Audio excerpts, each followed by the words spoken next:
کسی زمانے میں ایک ٹھگنا آدمی جس کا نام اکبر تھا گاؤں سے دور ایک پہاڑی پر رہا کرتا تھا۔ اس کا قد تو چھوٹا تھا مگر اخلاق اور کردار بہت بلند تھا۔ وہ گاؤں والوں میں اپنی سچائی، نرم دلی اور اپنے انوکھے گول چہرے کی وجہ سے بہت مقبول تھا۔ ہر شخص اسے چاہتا تھا۔ وہ اپنے چھوٹے سے گھر میں اکیلا رہتا تھا اور ہر روز اپنے باغیچے میں کام کرتا تھا۔ گاؤں میں کسی کا بھی باغیچہ اس جیسا نہ تھا۔ اس میں گلاب، چنبیلی، موتیا، گیندا، سورج مکھی، غرض قسم قسم کے پھول لگتے تھے جن کی خوشبو سے اس کا باغیچہ مہکتا رہتا تھا۔ دوست تو اس کے بہت تھے مگر اس کا سب سے عزیز دوست قاسم تھا۔ اس کی آٹے کی چکی تھی۔ وہ اکبر کا اتنا گہرا دوست تھا کہ جب وہ اس کے گھر آتا تو اس کے باغیچے میں سے بہت سے پھول توڑ لیتا۔ وہ کہا کرتا تھا، سچے دوستوں کی ہر چیز مشترک ہوتی ہے۔ قاسم جب بھی یہ کہتا اکبر خوشی سے سر ہلاتا اور ایسے دوست پر فخر کرتا جس کے خیالات ایسے اعلیٰ تھے۔ کبھی کبھی گاؤں والے سوچا کرتے تھے کہ جواب میں قاسم اکبر کو کچھ نہیں دیتا، جبکہ اچھے لوگ اگر کوئی تحفہ وصول کرتے ہیں تو بدلے میں کچھ نہ کچھ ضرور دیتے ہیں۔ جبکہ قاسم کے گودام میں آٹے کی سینکڑوں بوریاں پڑی رہتی تھی اور 6 گائیں اور سینکڑوں بھیڑیں تھی، مگر وہ ایک آٹے کی بوری تک اکبر کو نہ دیتا۔ اس کے لیے تو قاسم کی وہ باتیں ہی سب کچھ تھی جو وہ دوستی اور بے غرضی کے بارے میں اکثر کرتا تھا۔ اکبر دن رات اپنے باغ میں کام کرتا رہتا۔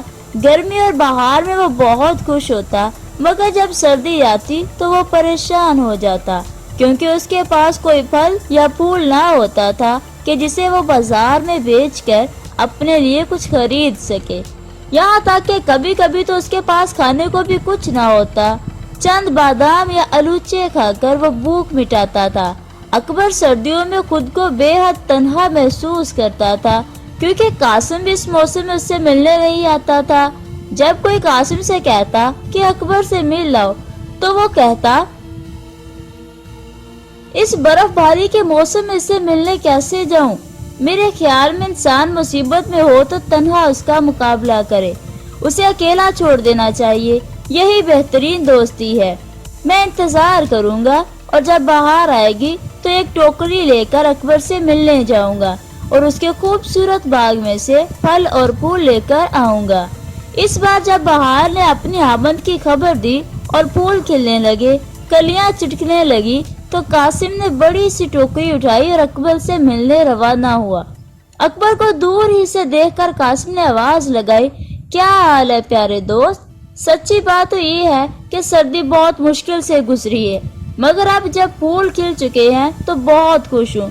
اکبر نے جواب دیا، میں تم سے سردی میں ملنے ضرور آتا مگر میں نے یہ مناسب نہ سمجھا۔ کیوں نہ سمجھا؟ تم اس بات کو کیوں نہیں سمجھو گے؟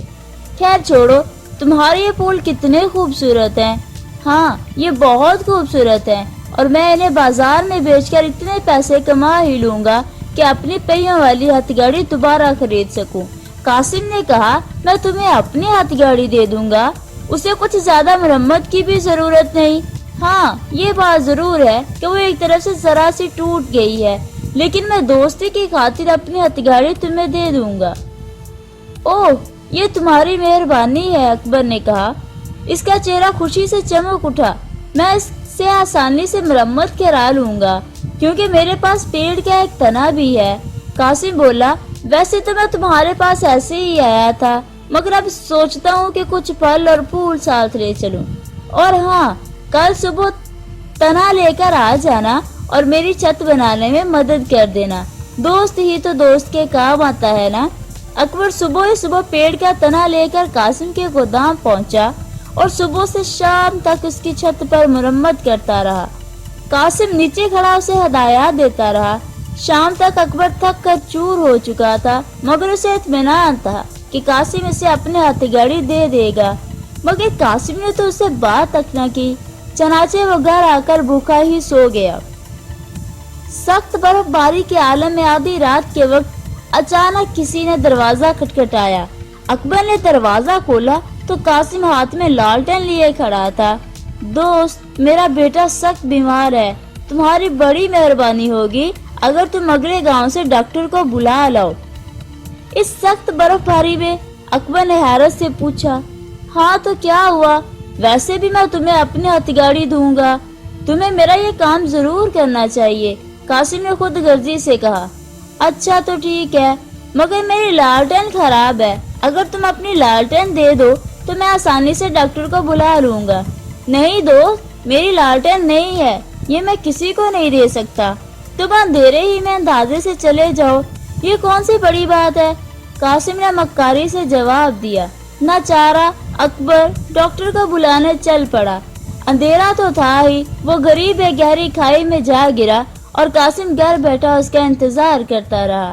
صبح پتہ چلا کہ اکبر کھائی میں گر کر مر گیا، مگر قاسم نے پرواہ نہیں کی۔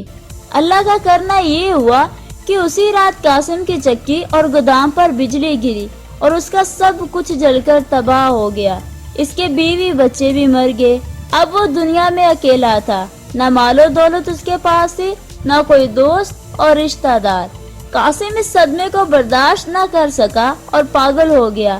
کافی عرصے تک وہ گاؤں کی گلیوں میں اکبر کو آوازیں دیتا نظر آتا، وہ اس کی تلاش میں تھا، اکبر جیسے سچے دوست کی تلاش میں۔